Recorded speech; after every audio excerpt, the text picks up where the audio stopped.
하나님 말씀 열왕기하 3장 13절에서 20절까지 보겠습니다. 열왕기하 3장 13절에서 20절까지 보겠습니다. 좀 길긴 한데 전체 다 읽도록 하겠습니다. 엘리사가 이스라엘 왕에게 이르되 내가 당신과 무슨 상관이 있나이까? 당신의 부친의 선지자들과 당신의 모친의 선지자들에게로 가소서 하니 이스라엘 왕이 그에게 이르되 그렇지 아니하니이다. 여호와께서 이 세 왕을 불러 모아 모압의 손에 넘기려 하시나이다 하니라. 엘리사가 이르되 내가 섬기는 만군의 여호와께서 살아계심을 두고 맹세하노니 내가 만일 유다의 왕 여호사밧의 얼굴을 봄이 아니면 그 앞에서 당신을 향하지도 아니하고 보지도 아니하였으리이다.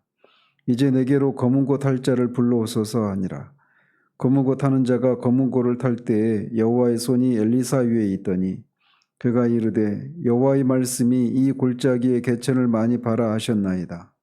여호와께서 이르시기를 너희가 바람도 보지 못하고 비도 보지 못하되 이 골짜기에 물이 가득하여 너희와 너희 가축과 짐승이 마시리라 하셨나이다. 이것은 여호와께서 보시기에 작은 일이라.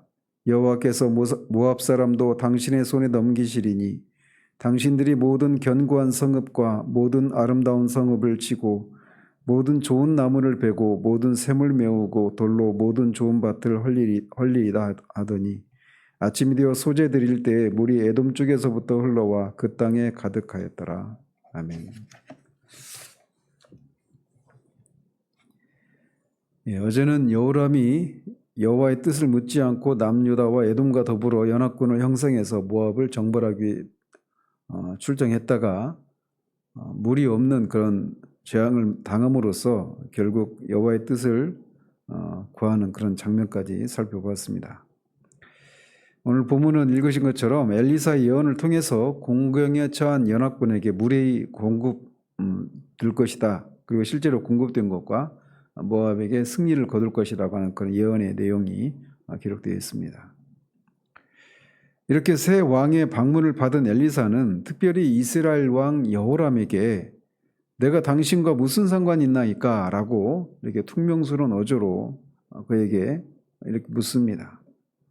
이것은 나와 당신은 같은 민족이고 왕과 신하의 관계에 있지만 당신은 우상 숭배자고 나는 살아계신 참신을 섬기는 하나님의 선지자인데 그런 당신과 내가 무슨 상관이 있습니까? 이렇게 말하면서 우상 숭배자인 당신은 나를 찾을 여호와 하나님을 찾을 그런 아무런 권리도 없다 이렇게 꾸짖고 있는 겁니다.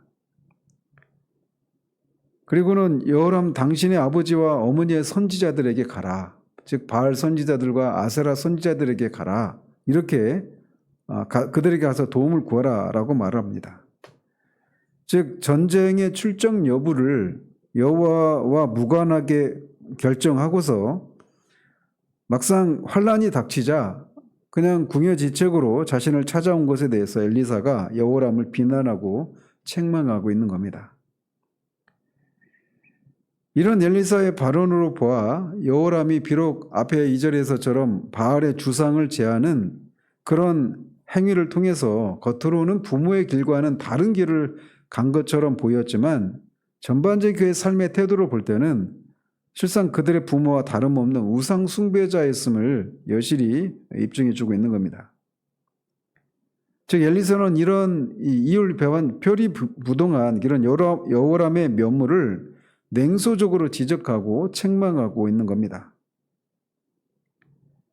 이것을 통해서도 엘리사가 그의 스승인 엘리야가 아합 앞에서 하나님의 말씀을 전할 때 어떤 위축도 없이 하나님이 전하라고 한 말씀을 바르게 전하고 그에게 책망과 심판을 예언했던 그런 것처럼 엘리사 역시 상대가 왕이라 할지라도 불의를 행하는 자에게는 이렇게 담대하게 책망하고 있는 이런 모습을 보여주고 있는 겁니다. 사실 선지자의 직무라고 하는 것이 바로 이런 것이죠. 왕의 그런 왕이든지 제사장이든지 하나님의 백성들을 향해서든지 그들이 잘못을 범하고 있을 때 그것에 대해서 있는 그대로 책망하고 꾸짖는 것. 그래서 그 자체가 목적이 아니라 그들이 그런 죄악에서 돌이킬 수 있도록 하기 위해서 이렇게 그 하나님의 말씀을 있는 그대로 전하는 것, 이것이 선지자의 본분이라고 할 수가 있고, 이것은 오늘날의 말씀을 전하는 사람들의 본분이기도 하죠. 그래서 이 선지자의 이 본분은 그렇게 죄를 짓고 있는 사람들을 향해서 그들의 죄를 그렇게 있는 그대로 책망하는 일이기 때문에 본질상 사람들로부터 칭찬을 받거나 환호를 받는 것을 기대해서는 안 되는 겁니다. 이런 책망조의 말을 듣자 여호람은 그렇지 아니하니이다 라고 대답을 합니다. 여호람은 지금의 이 어려운 상황이 여호와의 진노로 말미암았다는 사실을 분명히 알고 있었습니다. 앞에 10절에서처럼 말이죠. 그래서 엘리사의 말대로 다른 선지자들에게 가는 것은 부적절하다고 생각을 하고 있는 겁니다. 또한 이런 급박한 상황을 타개할 수 있는 선지자는 엘리사밖에 없다라고 하는 것을 직감했기 때문에 비난이 담긴 그의 이 책망조의 말에도 불구하고 물러서지 않는 자세를 취하고 있는 겁니다. 그렇다면 이런 여호람의 태도는 여호와 하나님을 하나님으로 제대로 인정하는 것에서 나온 이런 말일까요? 결론적으로 말씀드리면 그렇지 않습니다. 겉으로만 보면 그런 여호와의 능력과 그의 존재를 인정하는 것처럼 보였지만 실상 그렇지가 않습니다. 그것은 13절에서도 앞에 10절에서처럼 13절에서도 그는 여전히 전쟁의 책임을 전적으로 여호와께 돌리면서 불평하고 있는 것을 볼 수가 있습니다. 여호와께서 이 세 왕을 불러 모아서 모압에게 그렇게 죽게 하기 위해서 이렇게 불러 모으셨다. 이렇게 여전히 원망적으로 얘기를 하고 있단 말이죠. 따라서 이런 걸 감안하면 전쟁이 이렇게 여호와로 말미암았으니 여호와의 선지자인 엘리사 당신이 이 문제를 해결할 책임이 있다. 이런 뉘앙스로 이런 말을 하고 있는 겁니다.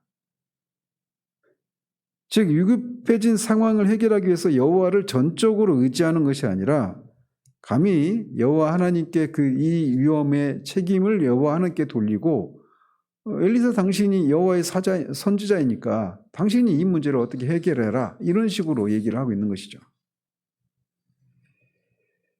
이런 대답에 엘리사는 자신이 만군의 여호와의 살아계심을 두고 맹세하건대 만일 유다의 왕 여호사밧의 얼굴을 봄이 아니면 내가 당신을 향하지도 않고 당신을 보지도 않을 것이다. 이렇게 답을 합니다.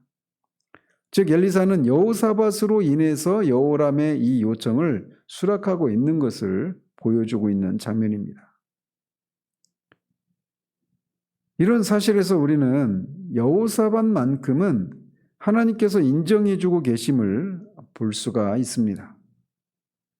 즉 비록 하나님께서는 여호사밧이 하나님의 뜻을 거슬러서 전에도 우상숭배를 행한 아합을 돕기도 하고 무역을 위해서 그의 아들인 아하시아와도 결탁을 한 그런 죄가 있었습니다. 그리고 지금도 여전히 우상숭배를 행하는 북이스라엘과 에돔의 이 두 나라의 왕과 함께 하나님의 뜻을 묻지도 않은 채 이 모압 원정에 나서는 이런 죄악을 범했단 말이죠. 여호사밧이 말이죠. 그럼에도 불구하고 그가 남유다에 있는 산당과 우상을 제거하고 백성들을 여호와께로 돌아오게 하기도 하고 올바른 재판을 시행하는 등 일심으로 하나님을 찾기 위해 노력한 것을 인정하시고 그를 위해서 이스라엘을 모압의 손에서 구원하시기로 작정하신 것입니다. 따라서 여호사밧이 하나님으로부터 이런 은혜를 받은 것은 그의 불완전함에도 불구하고 다윗의 일을 영원히 하시겠다라고 하는 이 다윗 언약을 끝까지 지키시려는 하나님의 신실하심이 있었기 때문에 받을 수 있었던 은혜였다라고 하는 것을 볼 수가 있습니다. 이것은 우리의 경우도 마찬가지입니다.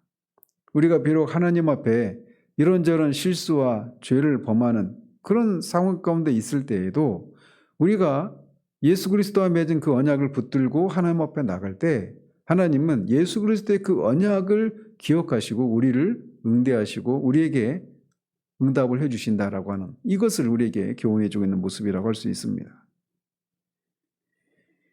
이어서 엘리사는 그들의 요구를 들어주기 전에 먼저 자신에게로 검은 고 탈자를 불러오라 라고 요구합니다. 그가 이렇게 말한 이유는 명확하지 않은데 어쨌든 이 다윗의 사례에서도 알 수 있듯이 수금을 탔을 때 악령이 이렇게 그 사울에게 있었던 그 악령이 이렇게 쫓겨나는 그런 효력을 발휘한 바가 있는데 아마 그 거문고라고 말했지만 사실은 이제 어떤 현악기입니다. 어쨌든 그런 악기가 연주할 때 그 마음을 차분히 가라앉히고 자신 안에 있는 그런 하나님의 영의 그 소리를 잘 듣기 위해서 이렇게 집중하기 위한 이런 목적으로도 이렇게 거문고 탈자를 불러오라 이렇게 말했다 이렇게도 볼 수 있습니다. 그런데 더 궁극적으로 보면 이런 요구 거문고 탈자를 내게 데려오라 이렇게 얘기한 것은 앞에 엘리야가 이 사르밧 과부에게 그릇을 많이 가져오라. 또 뒤에 이제 4장에서 엘리사가 수넴 여인에게 또 그릇을 가져오라. 빈 그릇을 가져오라 했을 때 그들이 그런 이적을 경험하기 전에 그런 명령을 내렸을 때 거기에 순종하는 것을 통해서 실제로 그런 이적을 체험하는 일이 일어나게 되는데 바로 그것을 얘기하는 겁니다. 그러니까 이 새 왕의 입장에서 한번 생각해 보십시오. 지금 비도 없고 물도 없는 그래서 사람들이 이제 군대가 다 죽을 수 있는 그런 상황에 처해 있는데 비를 내리면 뭔가 비와 물과 관련된 어떤 그 퍼포먼스가 있어야 될 것 같은데 뜬금없이 거문고를 탈자를 데려오라. 이거는 전혀 물을 얻는 것과 상관이 없는 것처럼 보인단 말이죠. 그럼에도 불구하고 그가 그렇게 명령을 내렸을 때 거기에 순종하는 것을 통해 엘리사를 통해서 하나님께서 일하실 것을 믿는 그 믿음을 일종의 테스트하는 이런 것이라고도 할 수가 있습니다. 이에 거문고 타는 자가 와서 거문고를 탈 때에 여호와의 손이 엘리사의 위에 있었다라고 말합니다. 이것은 결국 여호와께서 엘리사를 감동하셔서 그 여호와의 능력에 엘리사가 사로잡혀서 예언을 하게 되었다라고 하는 것을 말해주고 있는 겁니다. 여호와의 신에 감동된 엘리사를 통해서 주어진 여호와의 명령은 이 골짜기의 개천을 많이 파라라고 하는 것이었습니다. 하나님께서 이처럼 많은 개천을 파라고 지시하신 것은 많은 물을 보내셔서 이스라엘 연합군과 짐승들을 완전히 해갈시키실 뿐만 아니라 뒤에 이제 이 많은 물이 갑자기 일어나는 것을 보고 뒤에 이제 모압이 그 햇빛이 비친 그 물에 반사된 모습을 아침에 그 해가 약간 붉은 빛이 돌지 않습니까? 그래서 그 물을 보고 막 피를 흘렸다 하면서 이제 모압으로 착각을 일으키게 하는 이런 이제 수단으로 사용하고 있는 것이죠. 이어서 여호와의 말씀을 전했는데 그것은 그들이 바람도 비도 보지 못하는데도 이 골짜기에 물이 가득해서 너희 군대와 너희 가축과 짐승이 마실 것이다 라고 하는 말씀이었습니다. 이스라엘 백성들이 있는 골짜기에 물이 흐를 것이다 라고 하는 이 하나님의 말씀은 인간의 상식으로는 이해할 수가 없는 그런 그런 말씀이라고 할 수가 있습니다. 왜냐하면 이 일이 이루어지기 위해서는 비가 오든지 아니면 비 구름을 몰고 올 바람이 있어야 물이 그렇게 골짜기에 넘치는 일이 있을 수 있는데 그런 방식이 아닌 방식으로 이제 물이 가득하게 될 것이다라고 말씀하고 있기 때문에 그렇습니다. 즉 하나님은 이런 것들이 없이 물이 흐르게 하겠다라고 하시는 거예요. 바로 이것이 이제 이적이라고 하는 것이죠. 자연적인 방식이 아닌 하나님의 특별한 섭리를 통해서 이런 초자연적인 방식을 통해서 물을 공급해 주시겠다라고 말씀하고 있는 거예요. 사실 무에서 천지를 창조하신 하나님께는 이만한 이적을 행하시는 것은 아무런 문제도 되지 않습니다. 결국 이것을 통해서 하나님이 보이시고자 하시는 것은 이들이 이렇게 물을 공급받고 이어지는 모압과의 전쟁에서 승리한 것이 전적으로 하나님의 도우심으로 말미암은 것이다라는 것을 이제 그들에게 강의시켜주기 위해서 이런 조치를 취하신 것입니다. 그러면서 이것이 사람의 이성으로는 상식으로는 굉장히 놀라운 일이고 큰 일이지만 엘리사는 이만한 일은 이것은 여호와 보시기에 작은 일이다라고 말을 합니다.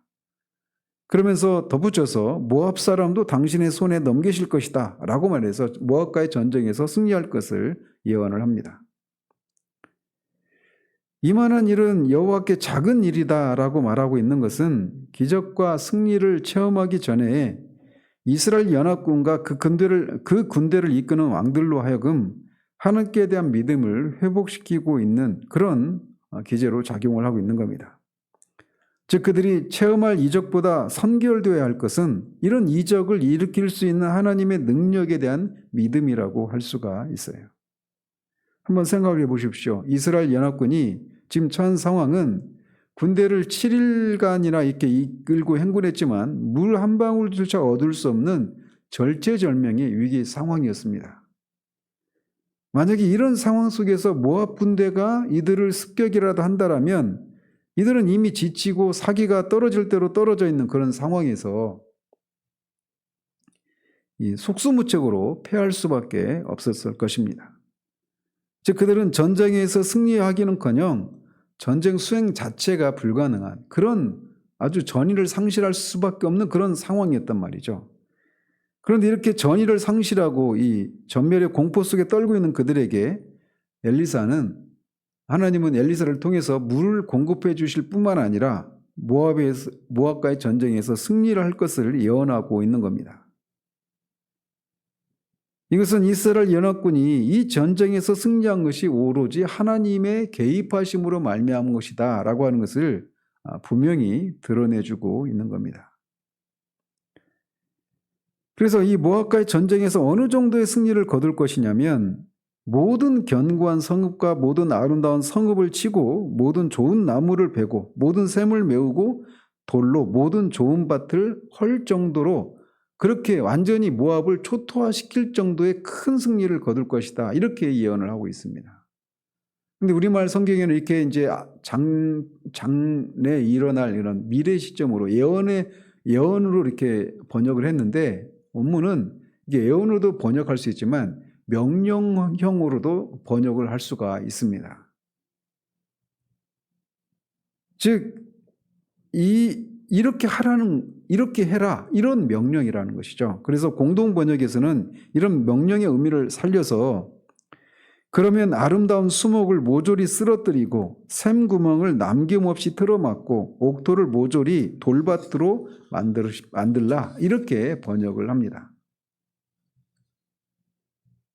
즉 하나님은 이 이스라엘 연합군들에게 모압을 초토화시켜라 이렇게 얘기를 하고 계신 거예요.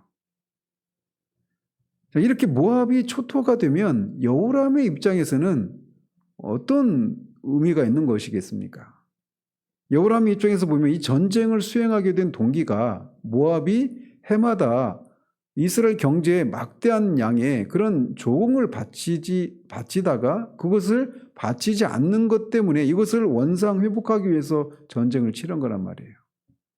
그렇다면 모압과의 전쟁에서 모압 그 독립을 꾀했던 그 수장이나 그런 사람들을 제압을 하고 다시금 조공을 할 수 있는 그런 상황으로 회복하는 것, 이것이 이 전쟁의 궁극적인 목적이란 말이죠.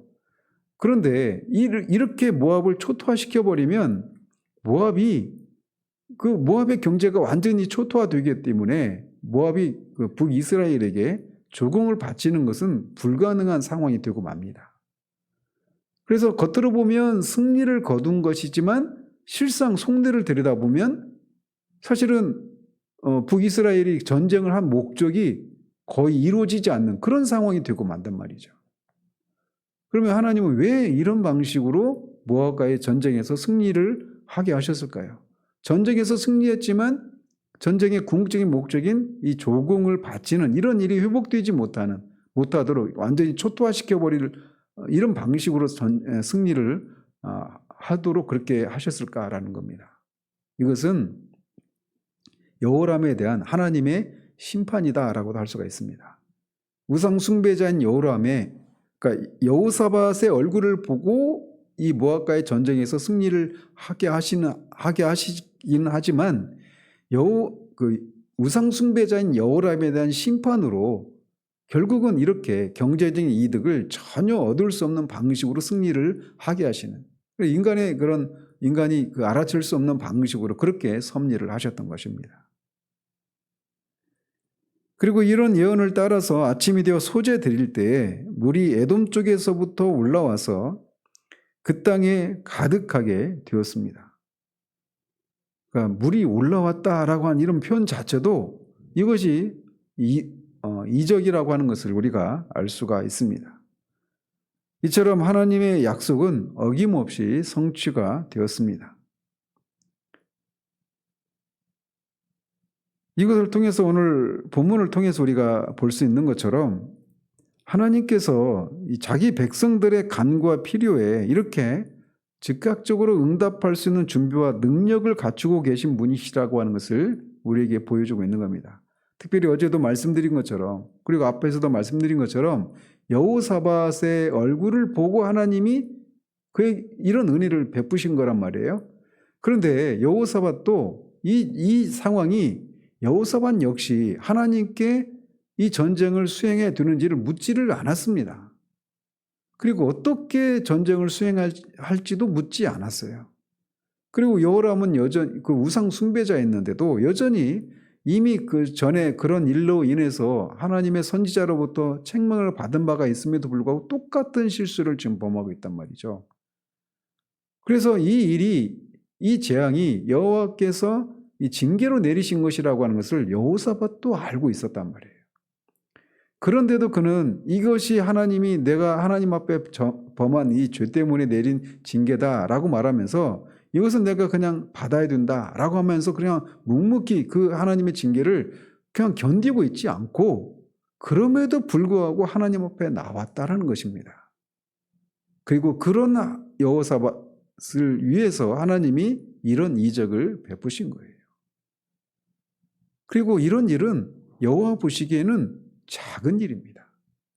하나님의 능력에 있어서 이런 일을 하는 데 있어서 하나님의 능력이 정말 이게 작은 일이 이 일을 하는데 하나님의 능력이 부족하지 않다. 즉 하나님 보시기에 이것은 작은 일이다라고 하는 것이 능력과 관련되어서도 우리가 이해할 수 있는 말이지만 하나님의 그런 긍휼과 은혜를 베푸시는 일에 있어서도 이만한 일은 여호와 보시기에 작은 일이다라고도 우리가 그렇게 적용할 수 있단 말이죠. 하나님께서 여호사밧을 여전히 그래도 다윗 언약 안에서 여호사밧을 보시고 여호사밧이 하나님 앞에서 행했던 이런저런 선한 일들을 보시고 그가 비록 죄를 범했음에도 불구하고 그럼에도 불구하고 하나님을 여전히 찾고 하나님 앞에 나오는 이 여호사밧을 인해서 이런 은혜를 베풀어 주셨단 말이에요.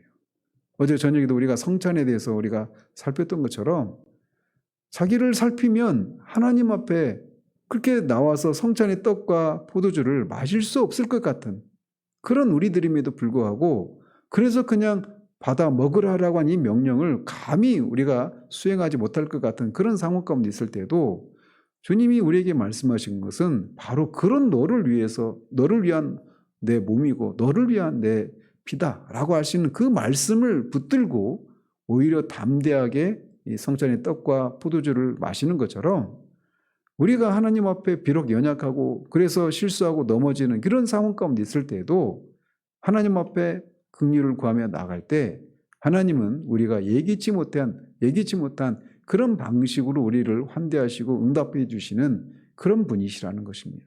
그리고 이런 일을 하기에 하나님 보시기에 이런 일은 작은 일이라고 할 수 있을 만큼 하나님에게는 긍휼과 자비가 풍성하시다라고 하는 것을 우리가 이 아침에 다시금 기억하고 그 하나님 앞에 담대하게 나아갈 수 있기를 우리 주님 이름으로 축원드립니다. 기도하겠습니다. 하나님 아버지,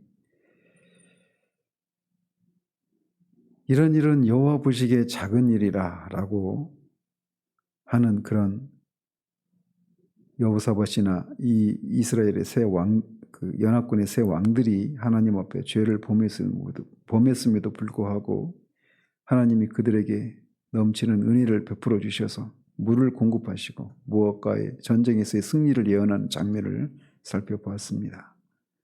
하나님, 우리가 하나님과의 관계 속에서 늘 우리가 하나님 앞에 이런저런 죄를 짓고 실수를 한 이런 일이 있을 때마다 우리가 그런 하나님 앞에 담대히 나아가지 못하고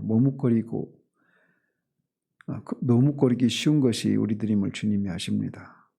여호사밧 역시 그런 상황이었으나 그가 그럼에도 불구하고 여호와 하나님 앞에 하나님의 뜻을 물을 만한 선지자가 여기 없느냐라고 물으며 그 엘리사 앞에 그렇게 겸손히 나아갈 때 하나님께서 그 여호사밧의 얼굴을 보시고 이런 은혜를 베푸셨던 것처럼 우리도 우리의 삶을 살아가는 과정에서 이렇게 하나님 앞에 나아갈 담대함을 잃어버릴 수 있는 그런 상황 가운데 이런 여호사밧에게 이렇게 은혜를 베푸신 그 하나님이 동일하신 하나님이심을 기억하고 그렇게 하나님 앞에 담대히 나아가는 그런 우리들 될 수 있도록 도우시기를 원합니다. 예수 그리스도 이름으로 기도합니다. 아멘.